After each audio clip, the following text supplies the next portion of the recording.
All right, 6 o'clock p.m. and I want to say welcome everybody to my third edition of the community conversation. Tonight we're going to be discussing minding our students. And I am Councilwoman Rhonda Logan, Councilwoman for District 1, the district, the starting and the beginning and the ending.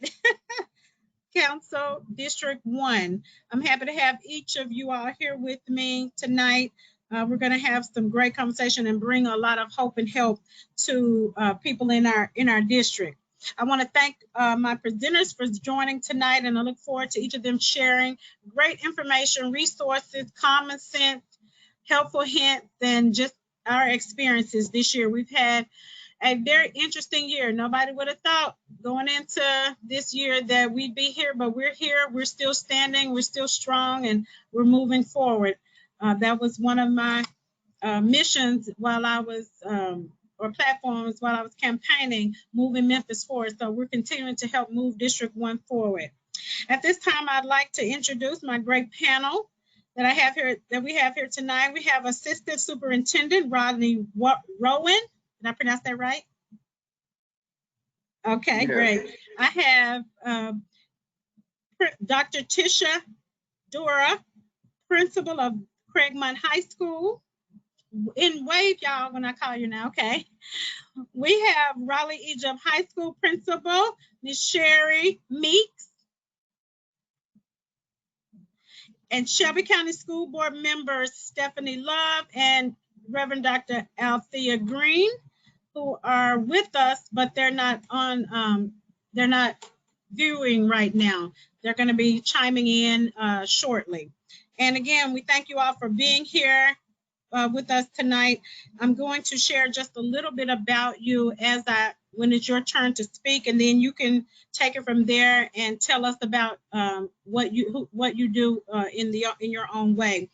And tonight we want to start out. I'm going to ask each of you to just kind of chime in. There's so much going on. There's so many avenues and places to get information. And the reason I'm having these conversations, because as I was on the phone calling each one of my constituents in District 1, we've been on the phone doing wellness checks since this whole thing started. And I had, a lot of questions about different things. People wanted to know resources and where to go for what. And if they, I saw that if they were like me, you don't know where to go. You don't know which way to go. And there's so many different places to go. So I said, well, let's bring everyone together. So that's the point behind having this platform. And I'm so grateful for the platform that we can have everybody here together and share the information at one place. And then we can send this out to, different people that can come back each time. We started out with minding our business. Then we had the next one was minding our communities and our personal assets, talking about community and neighborhoods. And tonight we're going to be discussing our students.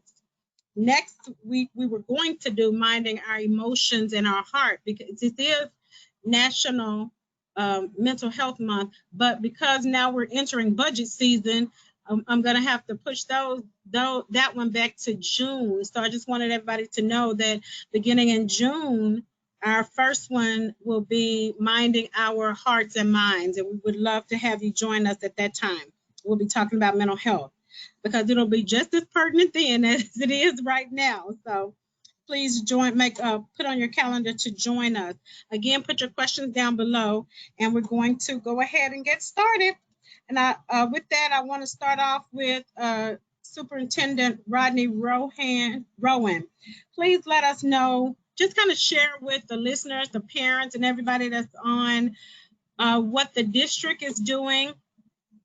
Tell us a little bit about yourself, what you do at the district, and then let us know what the district is doing. I know you guys are doing so much, have been working so hard, and we really appreciate the work that you all are doing during this time. I know it's unprecedented time that we're in, but we've been able to kind of maintain and move forward. So let us know what you all are doing to assist parents and students during this time at the administrative level, to provide continuity and continue to keep the students of 2020 that academic year, 2019-2020 academic year, moving forward, and what we can look for this summer and this fall as we, think about how do we help the students move to the next level through this summer as well as into the fall.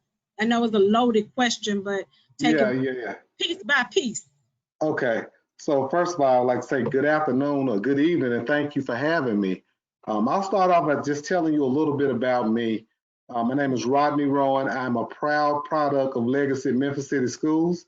I attended Whitehaven Elementary School, Chickasaw Middle School, Westwood High School, Tennessee State undergrad and grad EDS degree from Union University. I'm in the fourth year of the doctoral program at the University of Memphis. I'm sorry.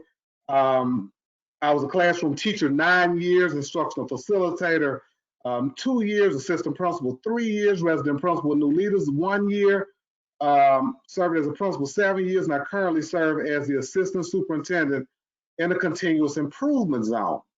So the continuous improvement zone, this is a subset of schools that were in the bottom 5%. Every 2 years, the state of Tennessee creates what they call a priority list.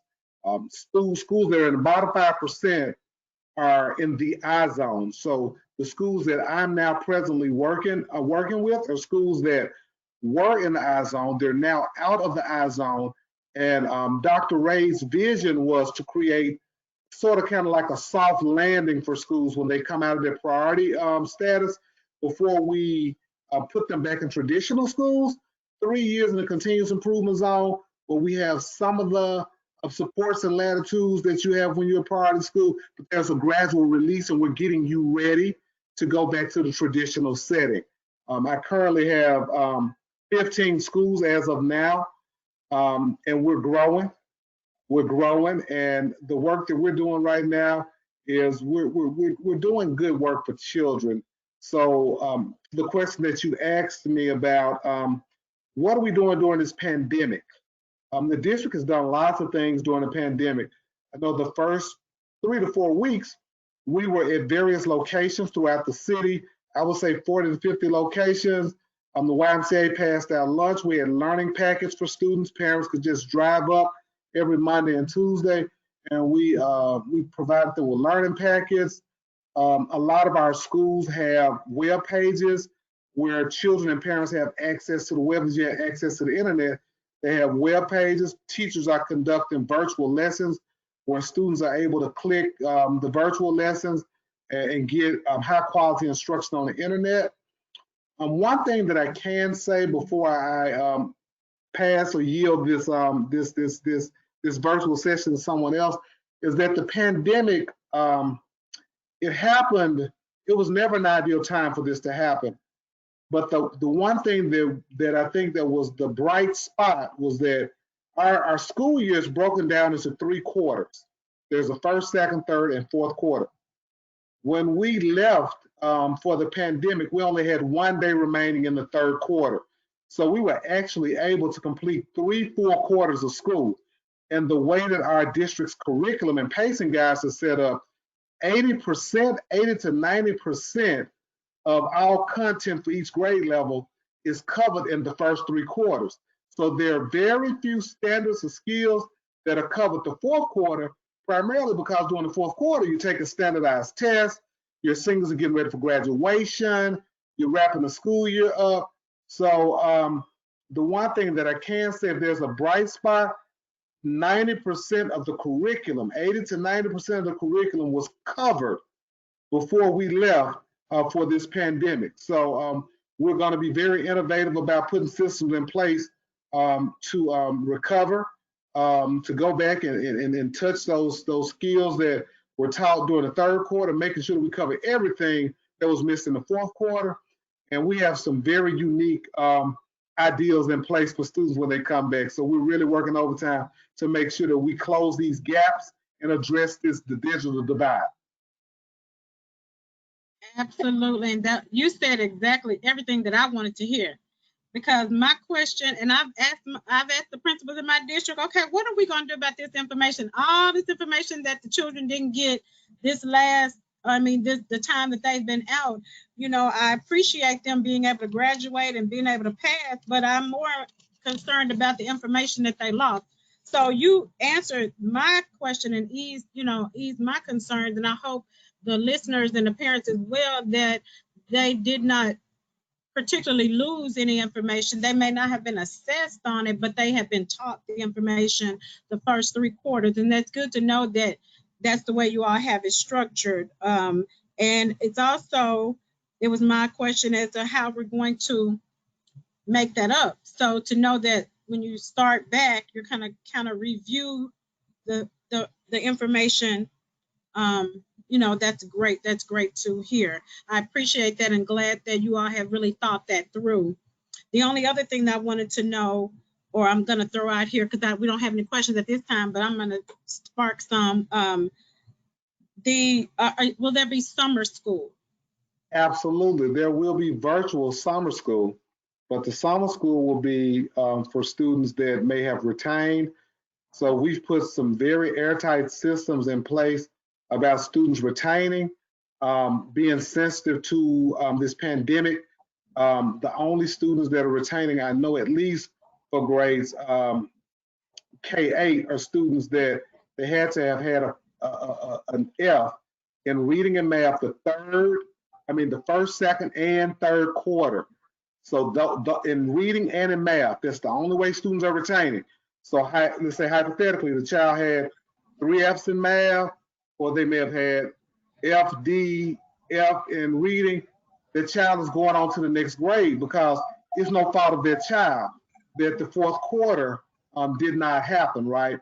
And there are lots of districts that suspended the retention and promotion policy altogether. But I think what we have is something sweet.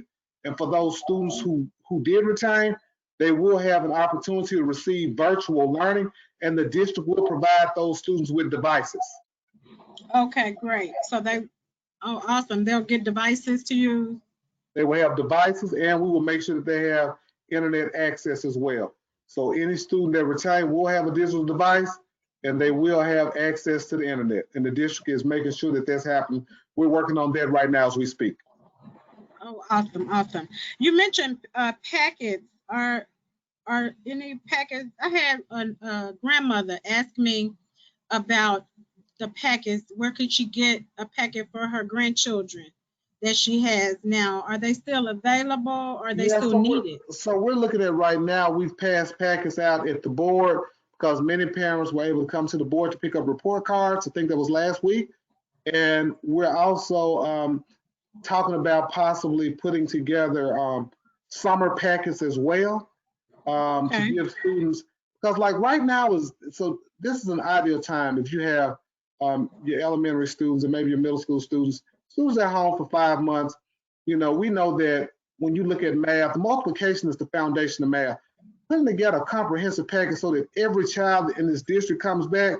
When we've been at home 5 months, there's no excuse for our students not to know multiplication facts when they come back. If they've been at home 5 months, if we're intentional about teaching multiplication facts, they come back, they know multiplication facts, we're hitting the ground running.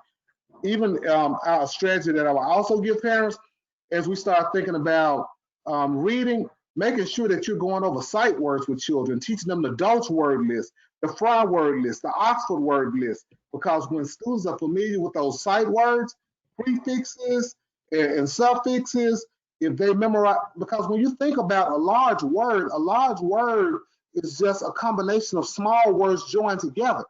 So being very, very intentional around making sure that students understand those sight words from the Fry word list, the Dolch word list, the Oxford word list. This only takes maybe 10 to 15 minutes a day going over sight words with students. That will be a game changer for a child in any grade level, going over those letters and sounds. 26 letters in the alphabet, 44 sounds. It's online. We have access to it, and making sure that students know those 44 sounds those 26 letters make. They come back to school, we are better prepared to be college and career ready. Absolutely, absolutely. I like that, because I even pulled up old Sesame Street and what is that? What you call it? Conjunction, junction. What's your function? Junction, what's your function? And the other one, I pull them up online for my daughter because that's what I learned from. And the other one about how you make a bill. You remember I'm the just one? a bill. I'm I'm just only. a bill. I often pray that I will, but today I'm still just Just a a bill. bill. Yeah. Okay, now, Mr. Rodney, you know if it worked for us and we still remember it after umpteen years, these babies need something like that. They can remember. So I went back and pulled them up. I was surprised that they're still out there on YouTube. But you know, Absolutely. They're there. they are diehards, and so I encourage, because some of them parents and the grandmothers may be like me, and all of this new stuff, you know, it's challenging. But I said, I got something for all of this right here. Schoolhouse Rock. Thank you, Dr. Schoolhouse Rocks. It's on Go, YouTube. grandparents, parents, go to YouTube and pull up Schoolhouse Rock. You got English, I mean, they spelling, math, and all of that. So I'm Lolly, just lolly, lolly. Get your adverbs here. say it, preach. Now I'm gonna have to give that tip to the district. So you go back and tell them down at the district to partner with Schoolhouse Rock. Okay, thank you so much for that. It was short and sweet to the point, gave us some powerful information, and I'm sure that you'll get some questions as we continue on. So thank you so much for that. I'm going to now move on to our next guest panelist, and we're going to ask our principals to share with us tonight. Our school board members are in a meeting, in a board meeting, so they're going to come on at the end. So now we're going to ask Dr. Dora, principal of Craigmont High School, and she's a native of Chicago, but now lives in Memphis, of course, and is with the Memphis City, Shelby County Schools. And I just want you to come on and share with us and let us know what's going on at Craigmont for all of the students and parents and family members in the district. Let them know what's going on at Craigmont and anything else you'd like to share about some innovative ways that you all are assisting families during this time and helping us to prepare children as we move forward, as they move forward from senior, from ninth grade on through what's going on with the seniors. Thank you, Councilwoman Logan, for giving us this platform to share with the community on the great things that SCS is doing. Let me just say I am a native of Chicago, CPS schools, and Oprah, Obama, Michael Jordan, and Dura all come out of Chicago. So all good things come out of Chicago. But my husband always reminds me, you've been down in Memphis longer than you was in Chicago. So I need something in Memphis, right? And I'm really proud of Craigmont High School, the students, the staff, the teachers there, for what they have done out of this pandemic, how they've kept the learning going. They've provided classroom sessions with our students. We was at the school earlier this week passing out the extra credit packets so that the students could strengthen their third quarter grades. And they're just really, the teachers have really, even teachers who have not been really comfortable with technology, because we kind of had a technology divide in our building, where some teachers, younger teachers, were really savvy with it, and older teachers was like, kind of old school. But they have really come together and they're making it work. And they've been to training on the team's classroom training so that they can provide that kind of technology to our students.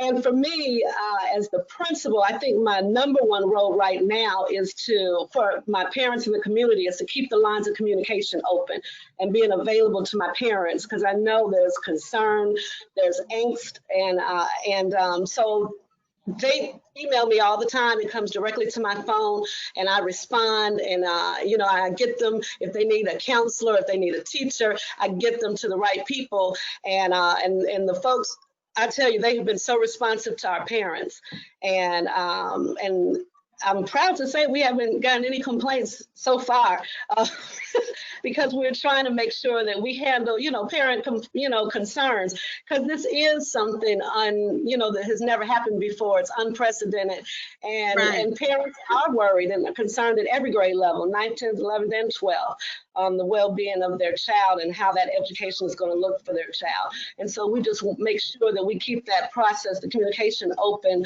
and the learning process continued during these last 9 weeks. So we're wrapping up the school year, but also the teachers are planning for the gaps for next year.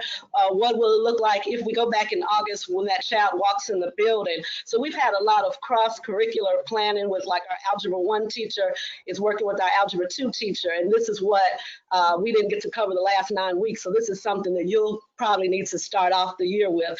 And the English 1, English 2, and all of those subject areas are making plans for what they're going to start the year off teaching, and trying to go back and recapture some of the learning that was lost. And like Superintendent Rowan said, this happened, it was no time that it could have happened, but it was an ideal time, because those last 9 weeks of school is really review. And we really start teaching and breaking ground for what they're going to learn in August.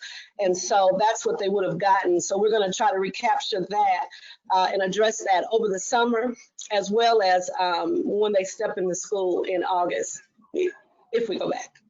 Absolutely. I love that idea of putting the two teachers together so they can kind of so there can be a continuity in learning. Absolutely. Or that transition period. I really love that. There's one of the students that lives in my neighborhood. He plays his instruments. He says he just misses being in the band, and he'll get up and he'll serenade the neighborhood, and I love it. I got out, yes. Got out my bed, and I walked around to his house, and I said, I said, baby, I love you playing. Keep on playing. Anytime you want to, get up in the morning. Now everybody else may not like it, all the other neighbors may not, but I love to hear him play. And he just misses being in the band, and you just never know what these young people are experiencing. Because at first I was like, what the world? What is that? But it's really, I can hear it being therapeutic for him. So it's really heartwarming for me to know that that's his outlet, and that children are, finding constructive ways to adjust and, deal with it. And so I saw him walking across the street the other day, coming over to the school, getting ready for something. I don't know what they were doing, but it was a group of people, some people over there. I guess y'all were working on something, but it was just picking up those packets, those extra credit for the kids who don't have access to the internet. And provided work for their kids to do the extra credit for the grade improvement process. So it was good seeing some of them. It was good to see them. And they were happy just to go over there. During the school year, I could see them, they sit on the little electrical box, and I'm like, go to school, go to class, but they were just walking fast, getting over there. So I said it could have been this time of being away could prove to be, really good for them to see what it's like to not have that format. So, they've been texting the teachers. I mean, the teachers have provided, some of the teachers provide their own personal cell phone numbers, and some provided the Google number, but the responses, the kids, my senior counselor said she goes to bed at 9 or 10, and when she wakes up at 8 or 9, she's got about 100 students have texted her over into the night. 2 o'clock in the morning, they're reaching out to her, 3 o'clock in the morning. And so I'm so glad that every teacher in our building has given their numbers to their students.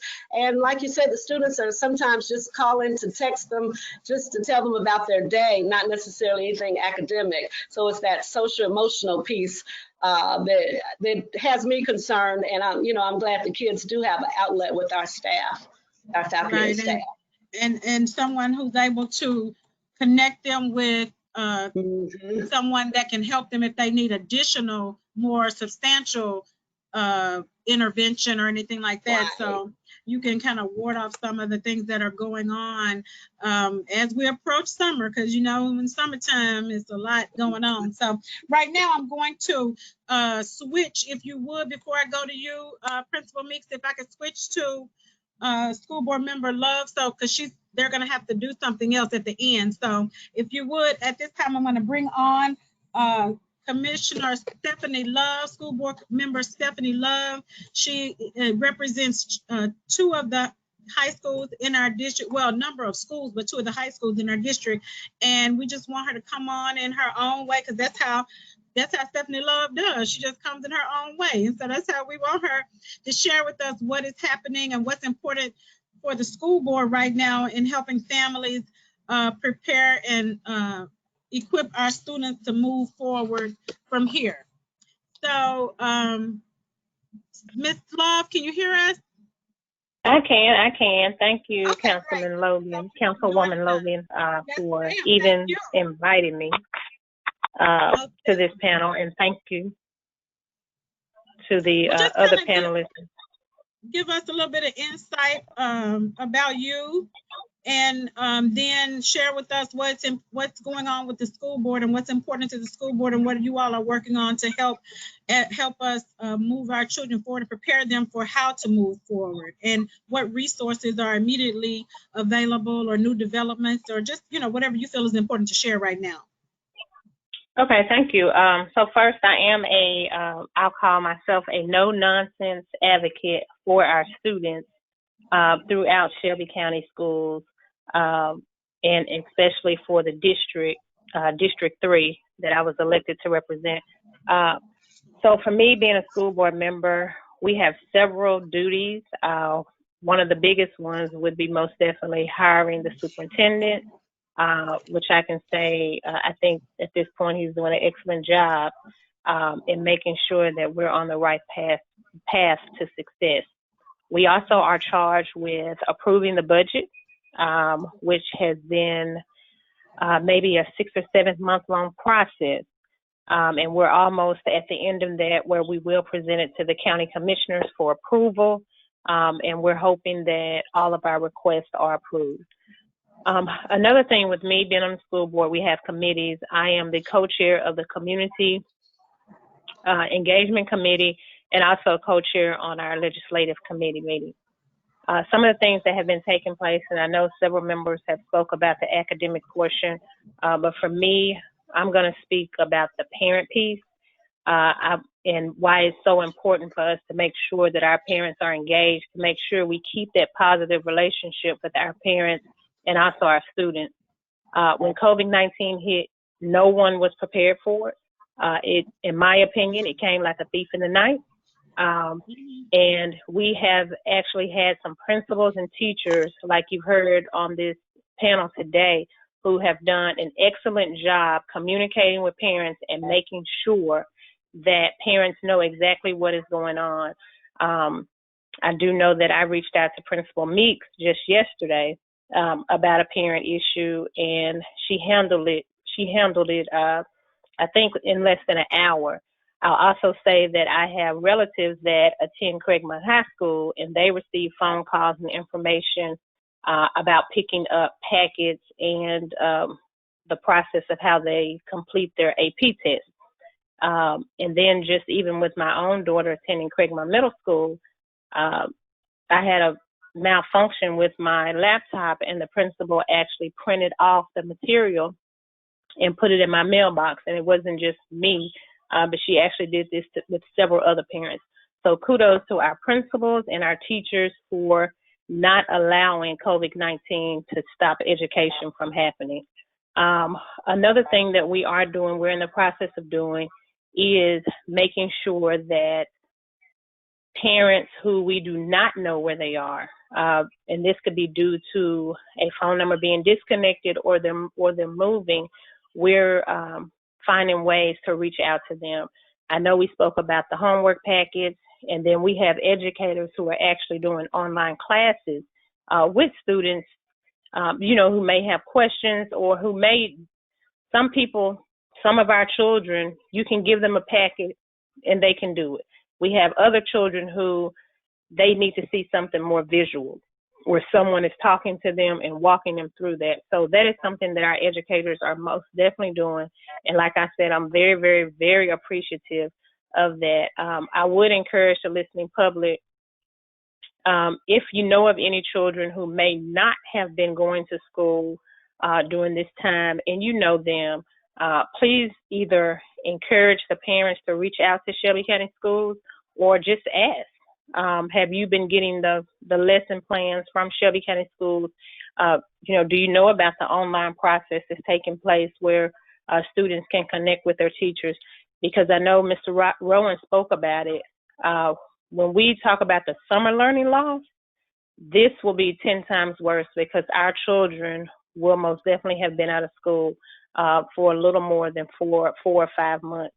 And it's going to be something that we've never handled before when our students do come back to school, especially as it relates to so many of our children already being behind.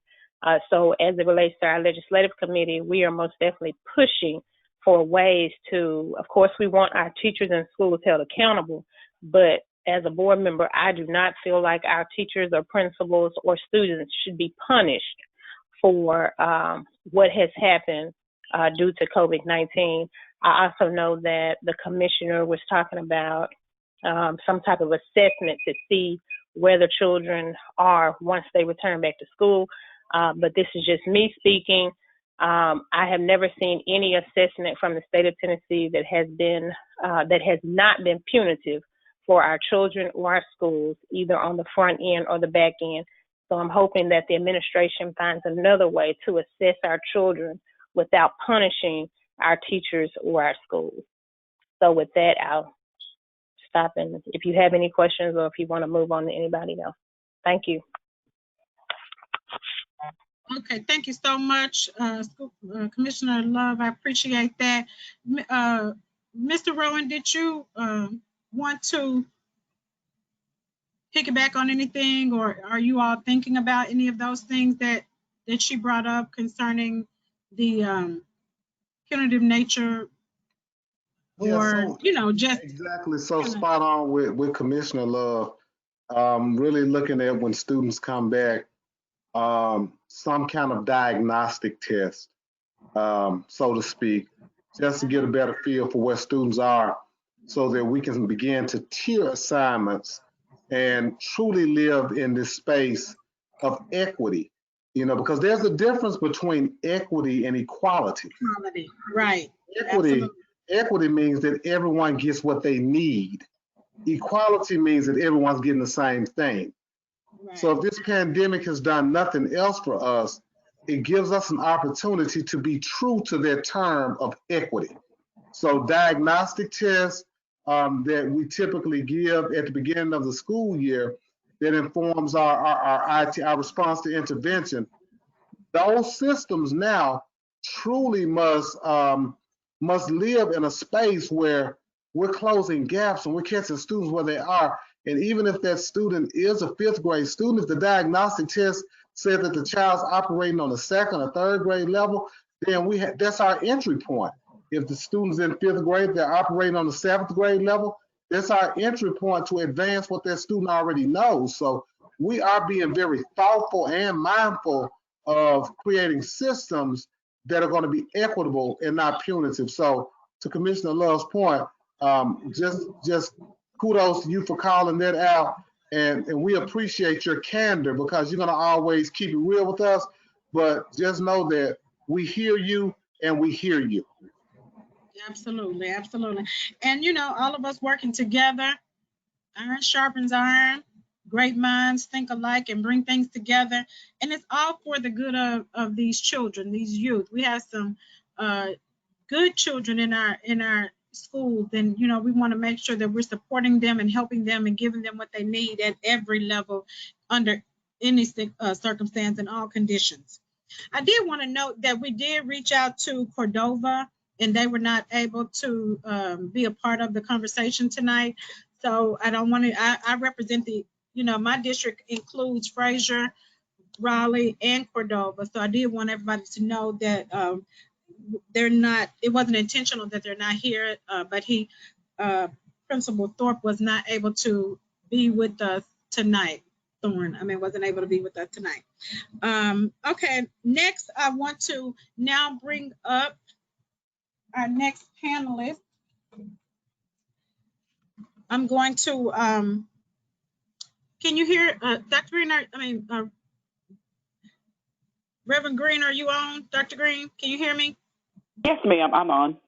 Okay, now we're going to, and thank you, Principal Meeks, for allowing us to kind of go aside from the program. But I want to bring on our next school board representative.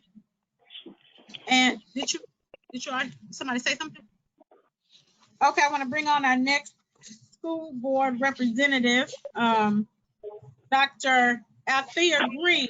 She is going to be joining us tonight. We're so glad that she is a part of our district and one of our illustrious school board members that's very community oriented and grassroots, grit and grind right in there with us. She was educated in the Memphis City school system, a graduate of Lemoyne and Tusculum. I guess I'm saying it right. If not, you can correct me. Tusculum, yes. Has a Bachelor of Science and Master's of Arts degree, a Bachelor's of Theology and Master's of Theology, and is a minister and a pastor here in Memphis. And so I want her to just share a little bit about herself and from her perspective, what is going on. She has a group of schools in our district and kind of share from your perspective what is going on and what is dear to your heart as a school board member right now as we help to prepare our children as a community and as a district, help prepare these young people for the next phase and moving forward under these conditions and even beyond. We want them to be successful. So let us know your thoughts. Good evening, and thank you for sharing. I think Mr. Rowan and my principal from Craigmont and Commissioner Love have said everything needs to be said. If I was at church, I would just give the doxology and go home. But thank you so much for having me to share. As we have said, the district has really superseded what I expected out of the district. Shout out to Dr. Ray and the entire team. I was watching a Zoom forum where they had students from all over Tennessee. There was this little guy from East High School on there. And when I listened to the other students talk about not hearing from their schools, their principals, their counselors, he made my heart proud to say, but that's not what's going on in my building. Shout out to the principals, all of you, for making sure that the students are connected to counselors and teachers. And our teachers are doing an awesome job during this pandemic. We may not be in the building, but do know that education is still going on. And so I'm excited about that. And so I just want to shift for just a second, Councilwoman, to say that in the last few days, we've had 3 students to die. And I want to remind parents, you know, somebody blamed us on Facebook and said that if the schools were open, even if schools were open at 11:30 at night, that's a parenting issue and not a school issue.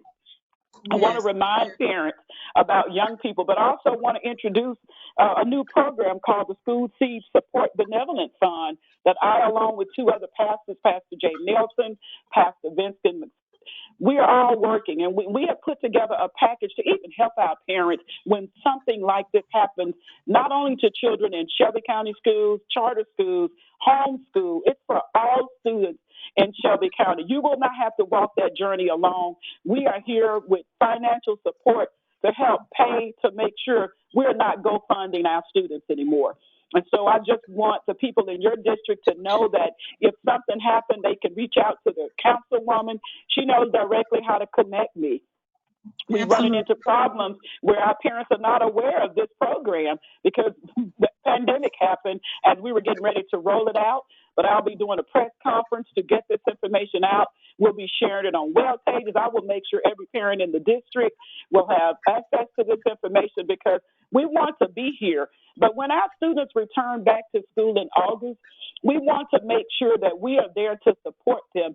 Students may come back and need to speak to the counselor more than what we think they need to speak to. We will address their needs academically, emotionally. We will do all we can to support our students, but also to support our teachers.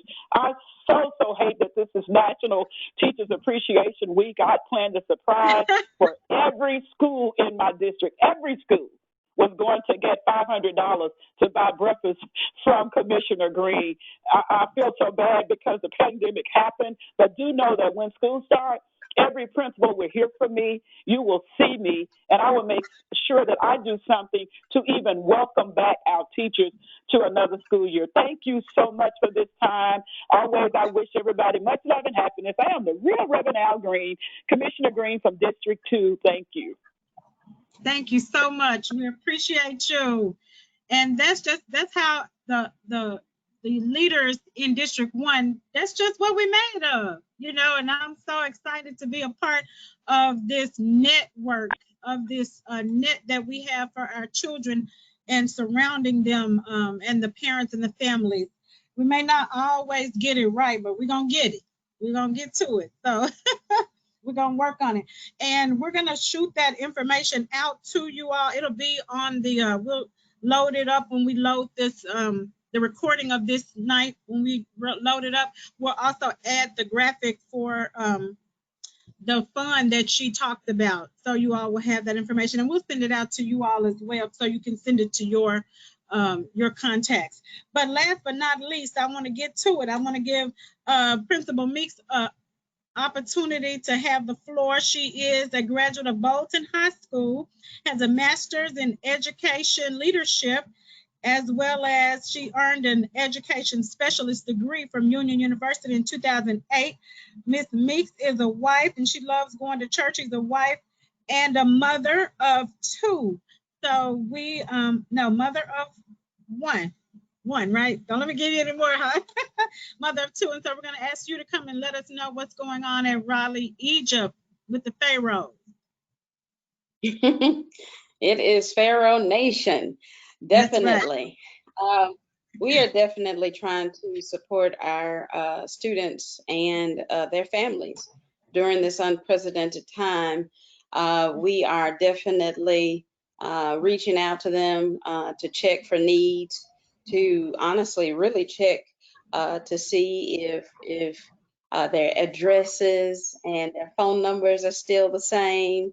We are proud adoptees for the Kingdom, and they also support our families.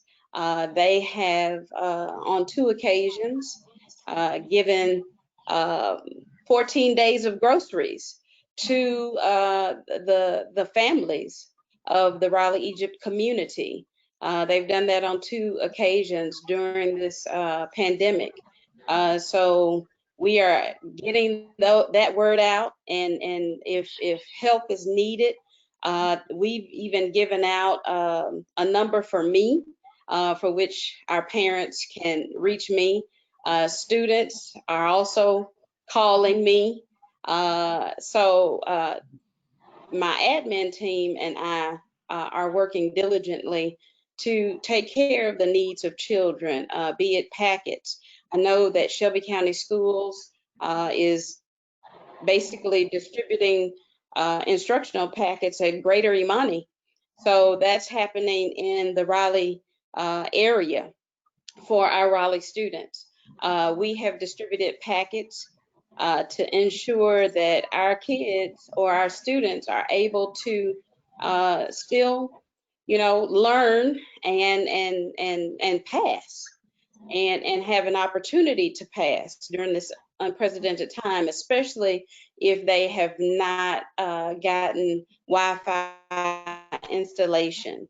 We have students who are in dual enrollment classes with colleges, and as you know, the colleges did not stop.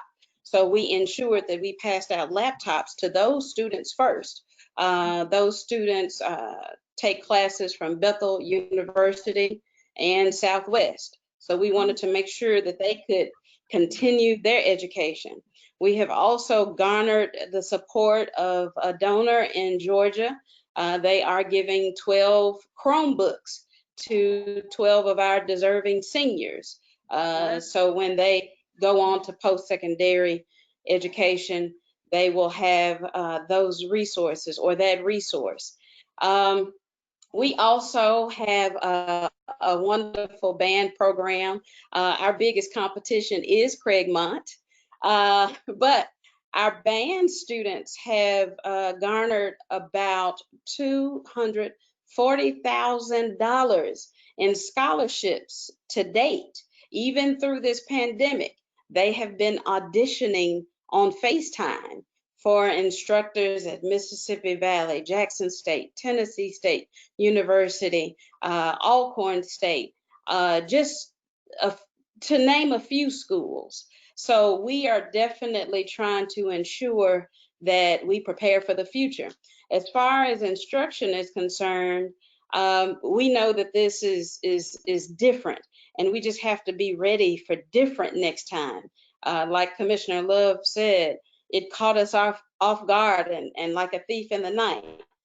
So our teachers just finished training on Microsoft Teams, and it's a platform which will allow our teachers to communicate with their students and to set up classes so that we're not caught off guard and that learning can continue even if school does not come back in session in August. We certainly hope it will, but we will be ready. Our teachers are also meeting currently, our ILT, and that's our instructional leadership team. Also, our math teachers and ELA teachers are meeting, and we're looking at ways to make sure that we can bolster our children. And as Associate Superintendent Rowan stated, there will be some gaps, and we will be giving diagnostic tests, and we want to serve the needs of our children. We know that we might have to go back a little bit as far as getting them to understand and master all of those standards and all of those things that we expect them to learn and know before the next set of tests from the state. We have students who are in AP classes. In fact, it is my task to reach out to some of those AP students because that didn't stop either. Those students who take advanced placement classes, they test on Monday, and some have to submit a portfolio by the end of May. So we still have to keep them on task, and we have to communicate with them. I miss them dearly. And I was sad because I just knew our track team was going to win the state this year. And I looked forward to beating everybody. And I was going to sing the praises of Pharaoh Nation all over the city and everywhere I could. But we're still trying to keep students encouraged, and especially our seniors. So we were proud to even finish a yearbook for our seniors. Even though COVID hit, we had students who worked diligently on that yearbook. So during our senior drive-through, I'm hoping that the vendor will have them ready for delivery. But we have yearbooks and we have T-shirts.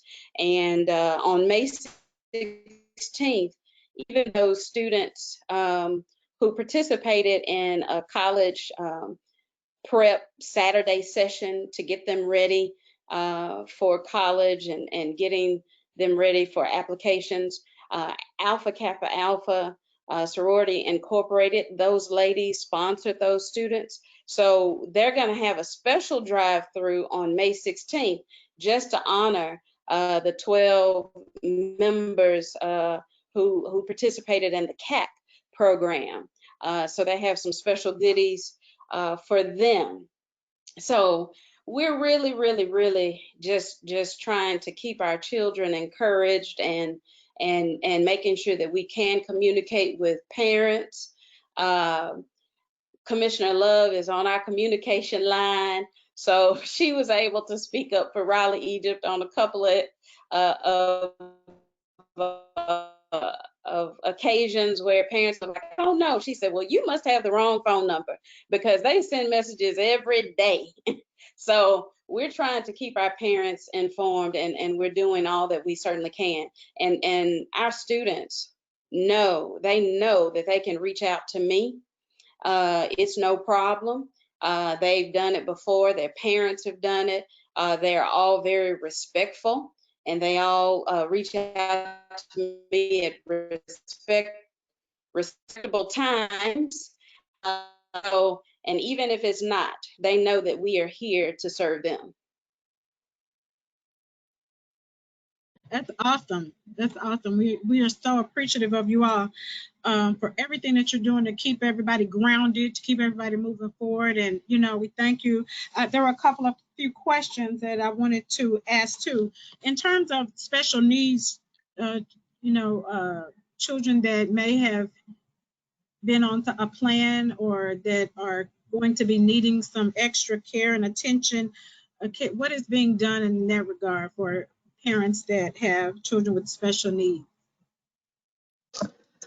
Well, this is the time of year where special education teachers are completing their IEPs for the year and planning for next year. And so, and not just with my special ed teachers, but just across the district, special education teachers have had to work with parents through technology to get those meetings completed, and they're in the process at this point. So I've sat in on numerous meetings, virtual IEP meetings, and parents are concerned, and they are addressing how to close the gaps in August and what students can do over the summer. And one of the things the associate superintendent said is just honing in on those basic skills, because even at the high school level, our kids need to know multiplication, and not just our special education students, all of our students, multiplication, the basic tenets of fractions, and that will, all those basic skills, if they can cover that, and that's what the team has been talking to parents about in those IEP meetings, to just hone in on some of those basic skills, and they've been giving them resources. So they're definitely being, parents are being kept in the loop and contacted. So at the school level and at the district level, who should they contact if they have questions about that? Well, they can reach out to me, the principal at at Craigmont. I'm always available. I know at Craigmont. Mm-hmm. You can direct them to where they need to go concerning special needs in their children during this time. Okay. And I'm sure Principal Meeks can as well. Yeah, we keep that open line of communication, and the school is kind of like the in-between for parents as it relates to our students that may have special needs. As Dr. Doer stated, we are conducting IEP meetings virtually. So those students that have IEPs, they have an individualized education program. So in those meetings, we speak to the specific strengths that those students have, as well as the deficits that they have. And through that conversation, intentional strategies are provided to parents around how they can best and how we can best help our children. That's special needs, that's your general ed, your gifted students, all students, just reaching all students where they are and meeting the needs of all students. Absolutely, absolutely. Okay. And also, Councilwoman Logan, I'd like to give this number. If there are any parents who are listening who have children at Raleigh Egypt High School, they can reach me or text me at 901-231-9895. Or there is a way that they can email me on the school website. But that number is very easy for them to reach me. Text messaging works well with me, so they can text me at any time. Would you give that number again? I think you kind of broke up. That number again is 901-231-9895.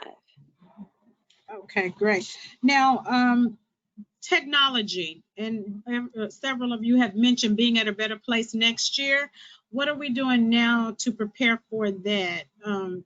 How can families be better prepared moving forward?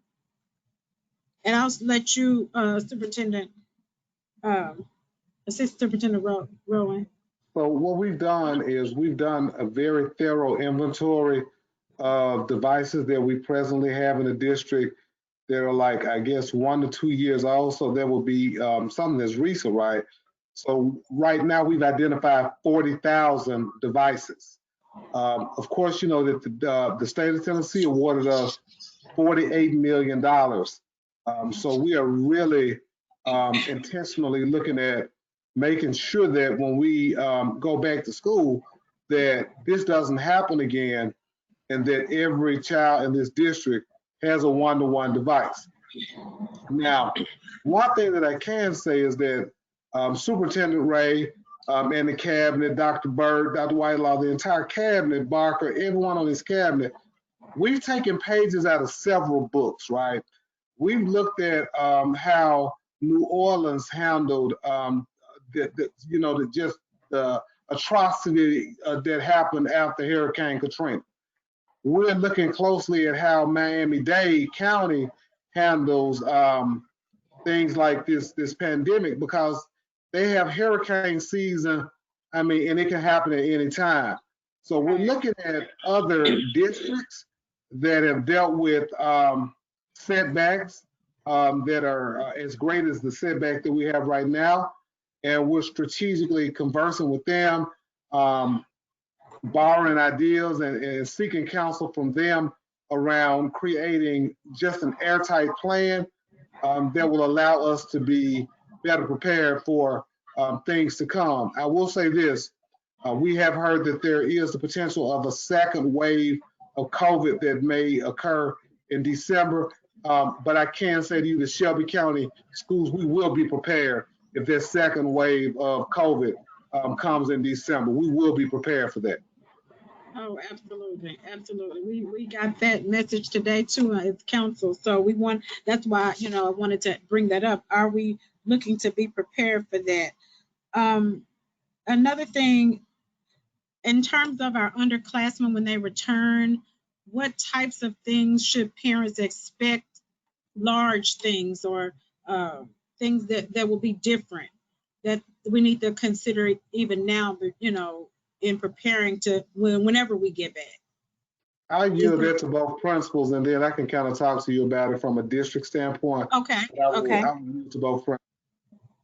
Okay. As we wrap up, that's kind of where we, want to be. And we can start with Dr. Dura. Well, one of the things is the great thing is that the district really keeps us in the loop about changes or structures or systems that they're going to put in place. I can't honestly say what, how it will look in August. But I do know there are measures in place with the cleaning. Our building is spotless. The custodial crew has done an awesome job in deep cleaning of the schools, and I know they've definitely deep cleaned Craigmont. But I know that there's going to be systems in place and protocol, and we will definitely abide by and adhere to whatever the district puts in place for us. Okay. And that would be at the district level that happens? Any new guidance or anything like that? Or is that left up to each school? So what I can say is that every morning we have an equity call, and it's from 8 o'clock until 9 o'clock. All of the chiefs and all of the department heads are on their call every morning from 8 o'clock to 9 o'clock. And we have several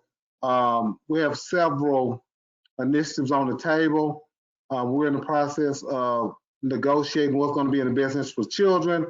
So just to give you just a high level idea of some of the things we're looking at, we're exploring the possibility of extending the school day for an hour. We're looking at the possibility of extending the school day for an hour and perhaps one Saturday out of the month to make up for lost time. We're also exploring the possibility of year-round school. That's another thing that we're really looking at.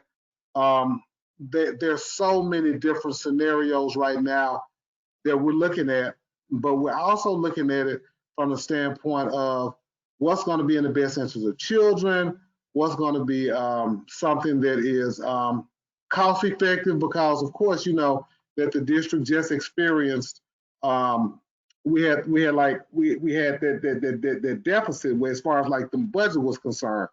And so now we have this pandemic that hits, and we were allocated, if I'm not mistaken, $48 million. And so now it's just being good stewards of the $48 million that we have, making sure that the money is allocated in a way to where we're able to truly close gaps. But let me say this to you, Councilwoman Logan. At the end of the day, nothing supersedes, supplants, or trumps good first teaching. Nothing supersedes, supplants, or trumps good first teaching. So when our students come back in that building, having teachers that are ready to deliver high quality instruction, having people in our building who put students first, second, and third, that's our primary goal. So this time that we're losing, although we've lost time, sometimes you have to take a step back to step forward. This pandemic was not ideal, but what it did was it illuminated some things that we as a nation are going to have to do differently in order to move our students forward. Absolutely, absolutely. Did you want to have were you going to say something, Principal Meeks? Yes, we were even thinking about having an alternative schedule that incorporates or gives us more lunchtime or more lunches to spread out the number of students so there won't be as many students in a lunchroom at one time. So we even looked at that. We even looked at investing in some of those thermometers that you just hold to your forehead just to kind of test if necessary. But definitely, we definitely have to follow the guidelines of the district. So the district sets forth those guidelines as Associate Superintendent Rowan stated. So we definitely have to follow what they've set forth. But as far as students moving or transitioning, we've even thought about staggering transitions in different parts of our building, just so that so many students wouldn't be in the hall together and moving together. So, and it's hard to kind of do because in a high school, you have students going to other classes and that class is still where it is. So it's you have to really think about how you can make it happen. It's much easier in an elementary or a middle school, but you really have to think on a different level for high school students. So staggering transition times and thinning out the lunches, those are just some things that we have thought about. Okay, great. Well, I'm glad to know you're having those conversations. And just as we end, a couple of few announcements. There will be a food giveaway tomorrow at Breath of Life Christian Center for those people that that need food. So you can send them there. And also, I think it starts at 10 a.m. Excuse me, Councilwoman Logan. Also, I don't know if you even know this. Our teachers have organized a food drive at Chapel Hill Church, which is in the heart of Raleigh, on May 14th. Okay. And include that information too down in the chat part. Hills Chapel on May 14th, the food drive. Yes. And there's one tomorrow at Breath of Life at 10 a.m. by the food bank. We'll be doing that one for people in the area in district that need that. I know they just had one in Cordova for District 5. So there are a lot of food giveaways, and I wanted to make sure that we started a conversation about the other things that were available, the other things that we were doing, and you all have really shared some great information. Graduations and proms as we close out. Are we on our task for the graduations? Do we know how we're going to do those yet? Where can people find information for that? On the district level, still in the process of weighing options. I know a lot of principals have very innovative and creative ideas around perhaps what could happen I can let definitely give Principal Dorr and Principal Meeks an opportunity to just share.